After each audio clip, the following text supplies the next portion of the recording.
So you always hear the phrase work smarter, not harder, but how can we apply this in our own Amazon FBA business? Here's how a prep center can solve that for you. First, you buy the products and have them sent to the prep center. The prep center workers then unbox your products and inspects them to make sure they are not damaged. The prep center workers then label your products with Amazon barcodes and other required information. The prep center workers then package all of your products in boxes that meets all Amazon's requirements. And finally, the prep center then ships all of your packages to Amazon's fulfillment centers. After selling $1 million last year, I've definitely experienced a lot, and it was to a point where the business was growing, and thus I found myself ordering more stuff. So when you first start, you're likely to find yourself in this situation as you're ordering your products, it then gets shipped to your house. It's absolutely fine because that's how I got started as well, but as you start to grow your business, your time becomes more valuable. Not only that, it's not so easy to give control on your business and hand it to someone else. We started this Amazon FBA business because we want to be our own boss. We want to forge our own path, so I completely understand why it's not so easy to give up control immediately. The best part of this business is that you learn important skills like how to give tasks to other people. This is called delegation. For example, if you are running a lemonade stand, you can delegate the task of making lemonade to your friend or an employee.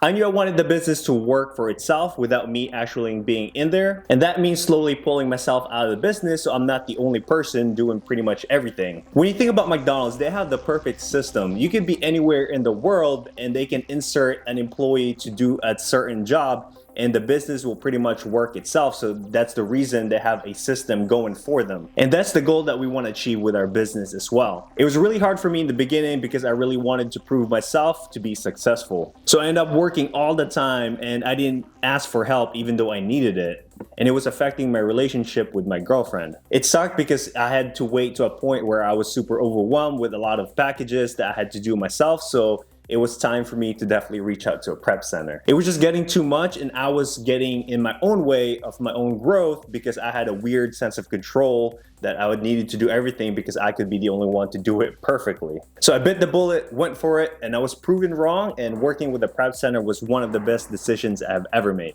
I had worked with 4 prep centers previously, so I definitely have a good experience that I can share with you guys what to look for, what to avoid, and pretty much a guideline on moving forward with a prep center. So why get a prep center? What's nice about working with a prep center is that it's a business expense. It's 100% write-off. You also have the benefits of having an employees without you actually putting the time to train them and walking them step by step. Understanding the cost of your time becomes valuable because prepping is a manual labor. And also prepping is super messy. You're gonna have like papers everywhere, boxes, bubble wraps. It's just a messy process all in all, so make sure you are ready for that as well. But if you're not ready, it might be a good time to work with a prep center. And don't forget that if you do your own prep center, you still have to drop off your package to UPS, so depending where you live or how far it is, you could be fighting through traffic, waiting in line depending how busy they are, and all in all, it just takes a lot of time and effort. So how does prep center work? So how does a prep center process all of your packages? Most prep centers will use a Google Sheet to sync your inventory of what you order and what they have received. So the normal process is that you put all the information in the Google Sheet, like how many you ordered, the order number, and the email used, or even the credit card. It's good to have these tracking in place because sometimes a prep center can receive damaged items or they can even lose it.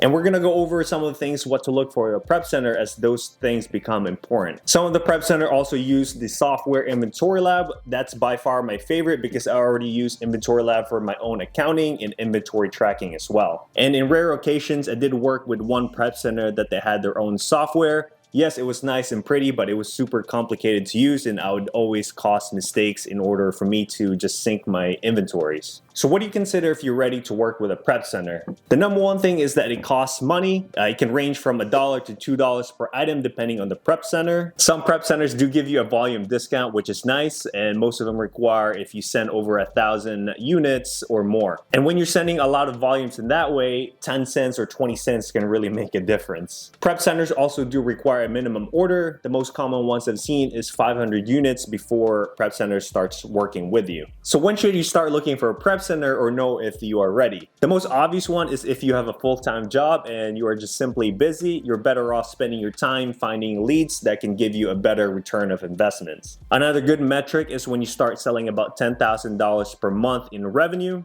For me, it was about around 20,000 when I started working for a prep center, and I could have done it way earlier. So what do you look for when you're working with prep centers? First is going to be how the prep center treats you as a customer regarding first impression. You kind of have to think as a prep center as your business partner. You are sending a lot of inventory, which is a lot of money, so you want to make sure you can trust them 100%. And I've also worked with small mom and pop's prep center and also big ones as well, and both have had great examples. So it really just depends on the prep center that you find at the end of the day. And my one tip to you is to definitely call them versus email, because you can get a better vibe, see how the person on the other end is working with the prep center. And this can lead to good communication because, as I mentioned, you want to treat them as a business partner. They're going to be handling your products, which is important. You want to be honest with them of all the questions and concerns that you may have, and that's where really you can tell if they're going to be a good prep center that you can see yourself working with. You want to ask them questions like, what happens if you get damaged inventory? How do you guys track it? You can even ask photos of their warehouse as well. PrepCenter.com is a great website and a resource to find a potential prep center that you can work with. Just make sure you do your homework and due diligence. I would also highly